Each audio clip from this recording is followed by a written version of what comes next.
দ্বিতীয় মাসে পা দিয়েছে ইরান যুক্তরাষ্ট্র যুদ্ধ। পুরো এই সময়টাই পায়নি ইরানের সর্বোচ্চ নেতা আয়াতুল্লাহ আলী খামেনিকে, এক মুহূর্তের জন্যও পায়নি ইরান। যুদ্ধের প্রথম দিনেই নিহত হন এই নেতা। যুদ্ধেই যার কথা ছিল শেষ কথা। এখন কিভাবে পরিচালিত হচ্ছে ইরানিদের নেতৃত্ব কাঠামো? ইরানের সর্বোচ্চ নেতা আয়াতুল্লাহ আলী খামেনি নিহত হওয়ার পরে তার ছেলে মোস্তফা খামেনি দেশটির নেতৃত্বে সর্বোচ্চ নেতা হন, কিন্তু এখনো তিনি পর্দার আড়ালে। আসলে নেতৃত্বটা দিচ্ছে কে? চলুন শুরু করা যাক। ইরানে ইসলামী বিপ্লব হয় 1979 সালে, প্রতিষ্ঠিত হয় ইসলামী প্রজাতন্ত্র। এরপর থেকে দেশটির রাষ্ট্রীয় সিদ্ধান্তের ক্ষেত্রে সর্বোচ্চ নেতার নির্দেশ ছিল শেষ কথা। তবে যুক্তরাষ্ট্র ও ইসরায়েলের সঙ্গে ইরানের চলমান যুদ্ধের সময়টাই সর্বোচ্চ নেতার সেই চিরচেনা ভূমিকায় বড় পরিবর্তন এসেছে। এখন ইরানের রাষ্ট্রীয় সিদ্ধান্ত গ্রহণ প্রক্রিয়ায় ভূমিকা বাড়িয়েছে দেশটির সামরিক বাহিনী। সামরিক আর নিরাপত্তা কর্মকর্তাদের মতামত গুরুত্ব পাচ্ছে। এর ফলে মনে করা হচ্ছে যুক্তরাষ্ট্রের সঙ্গে চলমান শান্তি আলোচনায় ইরানের অবস্থা আগের চেয়ে বেশি অনমনীয় হয়েছে। গত 28 ফেব্রুয়ারি ইরানে হামলা শুরু করে যুক্তরাষ্ট্র ও ইসরায়েল। ওই দিনই হামলায় নিহত হন ইরানের সর্বোচ্চ নেতা আয়াতুল্লাহ আলী খামেনি। পরে তার ছেলে মোস্তফা খামেনি দেশটির সর্বোচ্চ নেতা হন। সর্বোচ্চ নেতা পেলেও গুরুত্বপূর্ণ বিষয়ে সিদ্ধান্ত নেওয়ার ক্ষেত্রে ইরানের রেভলিউশনারি গার্ডস কোর বা আইআরজিসি ভূমিকা ক্রমে পোক্ত কমেছে সর্বোচ্চ নেতার। বিষয়টির সঙ্গে জানাশোনা রয়েছে এমন অন্তত 3 জন সরকারি কর্মকর্তা বার্তা সংস্থা রয়টার্সকে বলেন, ইরানের ক্ষমতা কাঠামোর শীর্ষে মোস্তফা খামেনি আনুষ্ঠানিকভাবে রয়েছেন, কিন্তু গুরুত্বপূর্ণ বিষয়ে সরাসরি সিদ্ধান্ত দেওয়ার পরিবর্তে তার ভূমিকা জেনারেলদের নেওয়া সিদ্ধান্ত অনুমোদন করাই সীমাবদ্ধ হয়ে আছে। ইরানের কয়েকটি সর্বোচ্চ কর্মকর্তা ও বিশ্লেষকদের অনেকের মতে, যুদ্ধের কারণে রাষ্ট্রীয় ও গুরুত্বপূর্ণ বিষয়ে সিদ্ধান্ত নেওয়ার ক্ষমতা এখন সর্বোচ্চ জাতীয় নিরাপত্তা কাউন্সিল এসএনএসসি, সর্বোচ্চ নেতার দপ্তর এবং আইআরজিসির একটি ছোট ও কট্টরপন্থী বলয়ের হাতে পুঞ্জীভূত হয়েছে। বর্তমানে এ বলয় সামরিক কৌশল ও মূল রাজনৈতিক সিদ্ধান্ত নিচ্ছে।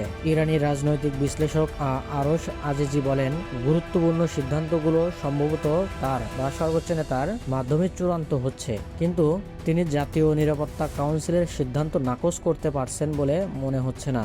যারা যুদ্ধ পরিচালনা করছেন তিনি তাদের বিরুদ্ধে কিভাবে যাবেন? পাকিস্তানের ইসলামাবাদে শান্তি আলোচনায় অংশ নিয়েছে ইরান ও যুক্তরাষ্ট্র। পাকিস্তান এ কাজে মধ্যস্থতা করছে। শান্তি আলোচনায় সম্পৃক্ত একজন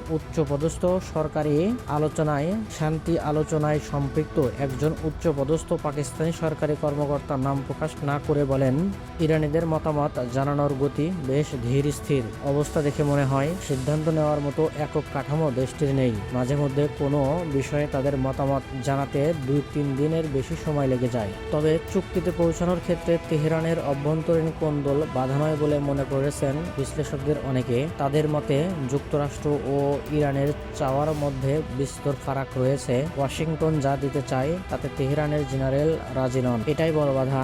যুক্তরাষ্ট্রের সঙ্গে শান্তি আলোচনায় ইরানের প্রধান কূটনৈতিক হিসেবে ছিলেন দেশটির পররাষ্ট্রমন্ত্রী আব্বাস আরাকচি। তার সঙ্গে সম্প্রতি ইরানের পার্লামেন্টের স্পিকার মোহাম্মদ বাঘের গালিবাফ যুক্ত হয়েছেন। বাঘের গালিবাফ নিজেও আইআরজিসির সাবেক কমান্ডার। তেহরানের মেয়র ছিলেন। ইরানের প্রেসিডেন্ট পদে লড়েছেন। যুদ্ধের সময়ে বাঘের গালিবাফ ইরানের অভিজাত রাজনৈতিক, সামরিক, নিরাপত্তা ও ধর্মীয় বলয়ের মধ্যে সমন্বয়কের ভূমিকায় অবতীর্ণ হয়েছেন। তবে পাকিস্তানের একটি ও ইরানের 2টি সূত্র বলছে, বর্তমান পরিস্থিতিতে কেন্দ্রীয় সমন্বয়ক হিসেবে ভূমিকা রাখছেন আইআরজিসি কমান্ডার আহমদ ওয়াহিদি। যুদ্ধবিরতি ঘোষণার পর থেকে তিনি ইরানের মূল ব্যক্তির ভূমিকায় চলে এসেছেন। বিভিন্ন সংবাদ মাধ্যমের তথ্য অনুযায়ী ইরানের হামলা শুরুর দিনই মোস্তফা খামেনি গুরুতর আহত হয়েছেন। তার পা আর শরীরের নানা অংশে গুরুতর জখম হয়েছে।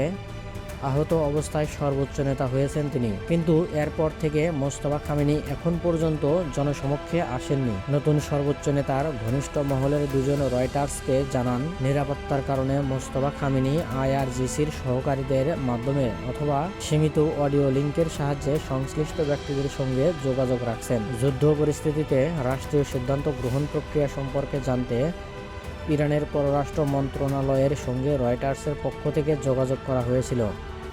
তাৎক্ষণিকভাবে কোনো উত্তর মেলেনি। তবে ইরানের কর্মকর্তারা এর আগে দাবি করেছেন, যুক্তরাষ্ট্রের সঙ্গে আলোচনার বিষয়ে তেহরানের নেতৃত্বে কোনো ভেদাভেদ নেই। এ বিষয়ে চিন্তক প্রতিষ্ঠান মিডল ইস্ট ইনস্টিটিউটের জ্যেষ্ঠ ফেলো অ্যালেক্স ভাটানকা রয়টার্সকে বলেন, ইরানের নেতৃত্বে মতপার্থক্য থাকলেও গুরুত্বপূর্ণ সিদ্ধান্ত গ্রহণের প্রক্রিয়াটি এখন নিরাপত্তা প্রতিষ্ঠানগুলোর সমন্বয়ে হচ্ছে। এই প্রক্রিয়ায় মোস্তফা খামেনির একক সিদ্ধান্ত গ্রহণকারীর বদলে কেন্দ্রীয় সমন্বয়ক হিসেবে কাজ করছেন।